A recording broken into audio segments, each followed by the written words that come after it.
সুপ্রিয় দর্শক, ঐতিহাসিক মুর্শিদাবাদের কাঠগোলা বাগান থেকে শুভেচ্ছা জানাচ্ছি আমি সেলিম শেখ।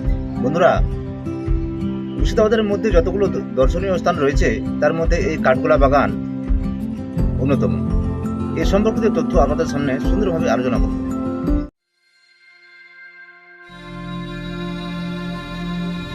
সুপ্রিয় দর্শক, এই বিশাল গেট দেখে মনে হবে যেন কোনো রাজপ্রাসাদের সিংহদ্বার। রাত নামলেই যেখানে বেজে উঠত নর্তকীর পায়ের ঘুঙরু, বাদ্যযন্ত্র সহ নাচ গানে মগ্ন হয়ে উঠতেন নবাব থেকে শুরু করে নামি দামি ধনী ব্যবসায়ীরা।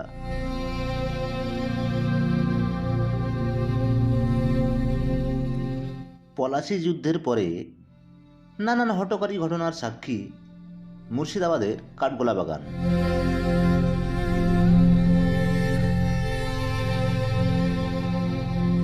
আসলে এটি নবাবদের কোনো স্থাপনা না হলেও বর্তমানে ভ্রমণ পিপাসুদের কাছে চরম আগ্রহের বিষয়বস্তু হয়ে দাঁড়িয়েছে।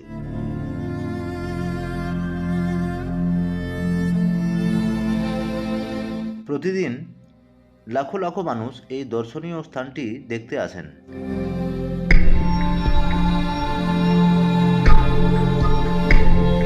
সুপ্রিয় দর্শক, আমার পূর্ববর্তী ভিডিওতে হাজারদুয়ারি সম্পর্কিত তথ্য আপনাদের সামনে সুন্দরভাবে উপস্থাপন করেছিলাম।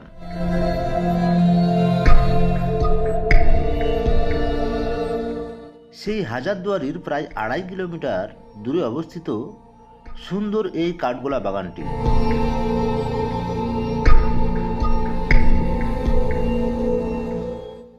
মূল গেট দিয়ে প্রবেশ করার পরে বাগানের চার কোণায় দেখতে পাবেন ঘোড়সাওয়ার 4 মূর্তি। তারা হলেন 4 ভাই, লক্ষ্মীপদ, জগপদ, মহিপদ ও ধনপদ। মূলত 4 ভাইয়ের এই কাঠগোলা বাগান।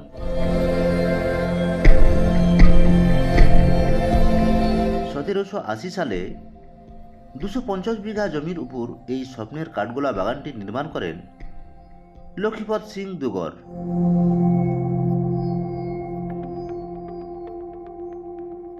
তবে কিছু কিছু ইতিহাসবিদ মনে করেন এটি নবাব সিরাজদৌল্লার নবাবী আমলের কিছুটা আগের।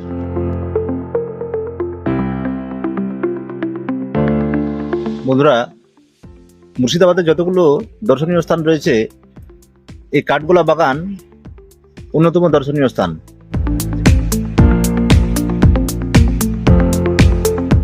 এই কাঠগোলা বাগানে প্রতি রাতে বসত জমজমাট জলসা।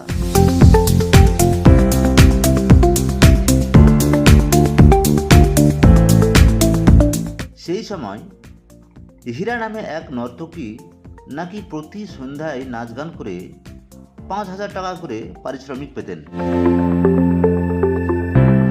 পলাশী যুদ্ধের অন্যতম ষড়যন্ত্রকারী জগৎ শেঠ সহ বৈদেশিক বণিকদের পাশাপাশি নবাব সৈয়দ হাসান আলী মির্জা এই নাচমহলে আসতেন নিয়মিত।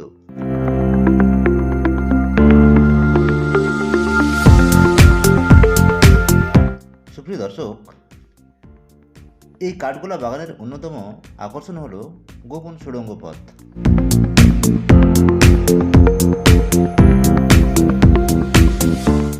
যে সুড়ঙ্গ পথ দিয়ে সেই সময় ভাগীরথী নদী সহ জগৎ শেঠের বাড়ি ও হাজারদুয়ারি পর্যন্ত যাওয়া যেত।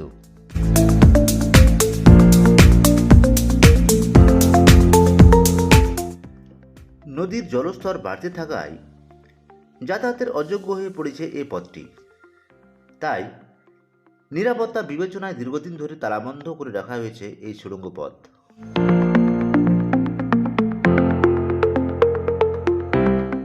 বন্ধুরা, দেখতেই পাচ্ছেন কি সুন্দর সুসজ্জিত সেই কাঠগোলা বাগান। তাহলে বুঝতেই পারছেন সেই আমলে কাঠগোলা বাগান কত সুন্দর ছিল।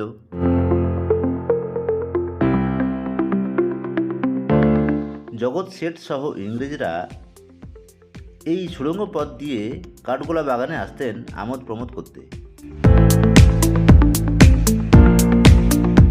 তবে পূর্ববর্তী নবাবরা এখানে নিয়মিত আসতেন কিনা সে সম্পর্কিত ঐতিহাসিক তথ্য তেমন পাওয়া যায় না।